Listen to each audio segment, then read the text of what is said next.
Wala eh. Di ba? Hawak nila yung Malacanang, hawak nila yung DFA records. Wala. It's all a lie. Ganun si Mr. Duterte. O, ngayon, di ba, even itong kay President Marcos, sasabihin niya, ano daw, may video daw na nag-snort. Hello guys! Welcome back po sa ating YouTube channel. So mga kababayan, hello po sa inyong lahat. Welcome back po sa Algeria Vlog po. Quick reaction video lang po tayo ngayon mga kababayan. Dahil gusto ko pong ipakita sa inyo at marinig ninyo. No? At kasi ako, maski ako mga kababayan ko, napapaisip din po ako regarding doon sa sinabi ni former President Rodrigo Duterte mga kababayan ko. No, about sa ating Pangulong Bongbong Marcos. At alam naman po natin mga kababayan ko na pag nagsalita si former President Duterte mga kababayan, ay agad-agad niya itong binabawi. Kaya lang ang problema po mga kababayan ko, ay natutolerate po yung ibang mga kababayan natin, no, sa mga sinasabi niya regarding po laban sa ating mahal na Pangulong Bongbong Marcos. Ito po ang sinabi ni former Senator Trillanes patungkol po dito sa Pangulong Bongbong Marcos at patungkol po kay former President Rodrigo Roa Duterte. So hindi ko na patagalin mga kababayan ko. Sa mga hindi pa nakapag-subscribe, subscribe kayo sa YouTube channel, like, share, and comment down below. Ito po mga kababayan ko, panoorin po, sabay-sabay natin kung ano po masasabi ninyo dito po sa video na ito. Memories from your visits in Davos last year. I really enjoyed our dialogue there, and thank you so much for your speech today. As you can see, there is huge international interest in the Philippines, and we also know that Secretary Raimondo was visiting you last week with a big business delegation from the US. We are here today with the distinguished delegation, and also thank you to all our friends in the Philippines for making this happening. And this afternoon, I think you're receiving Secretary Blinken. So I think all this interest also shows that there is a lot of trust in your leadership, but also in the economic performance of the Philippines. We are expecting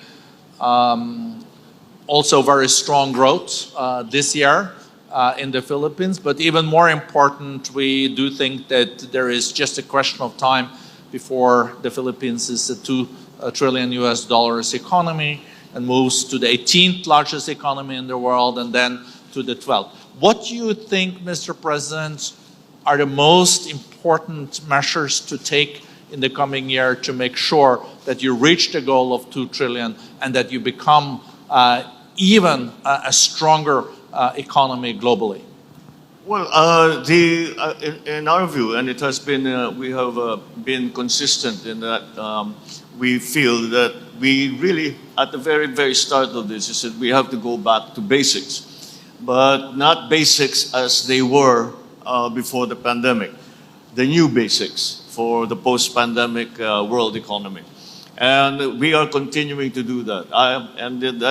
When I speak of that, I mean in terms of the food supply and nutrition for our people, the shift from from fossil fuels to renewable fuels, considering that this is done in the context of hoping to increase our power supply and to decrease the costs of that power supply.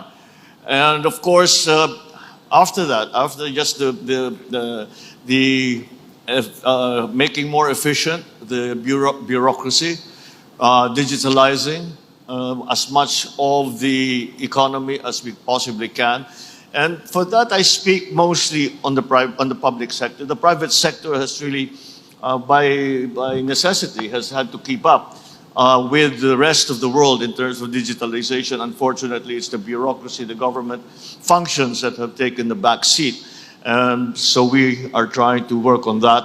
And we are making good progress as we have, I think it comes from that very early recognition that the digital space is the space of growth. And so we are moving in, continues to move in that direction.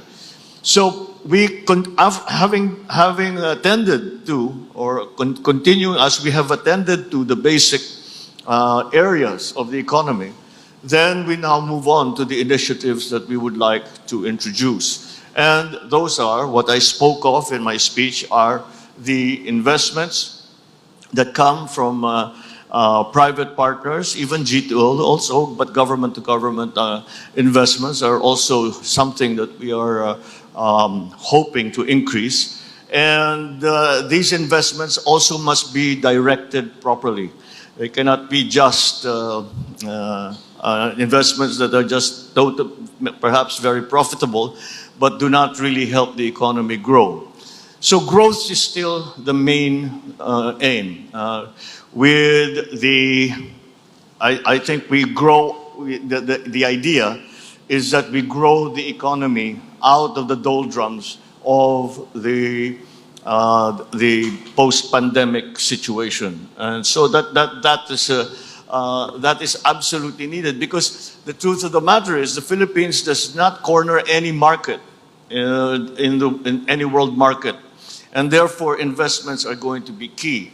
But these are, what we speak are, of course, a commitment in the capital investments of the new sectors, not in the smokestack industries so much, but really, again, in the digital space and in the new technologies and in the new industries that have arisen from that. I speak of green minerals, battery production, the new technologies that we need to be adopting. So part of that, and so to play a large part in that, we are also focusing a great deal on the reskilling and upskilling of our people. So whenever we speak of investments, I always ask the prospective investor if we have, in fact, a training program, if there is a transfer of technology, because this is going to be essential. And so far, I think that it serves the interests of both the private side and the public side, that this continuous training and upskilling of our workers is conducted.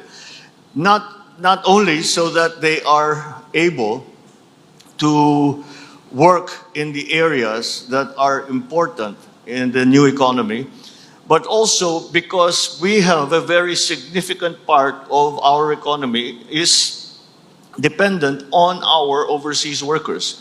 And for them to be able to compete properly in the international labor markets, those specialized skills that we are seeing are necessary, must be made, they must have that skill set so as to be able to compete and to find good positions wherever it is that they see opportunities. It has been very successful. It has been so successful, in fact, that we are always worried about the talent that stays at home. And that's why it even brings more importance and more impetus to our continuing training and development, adoption of the new technologies that are available in the world.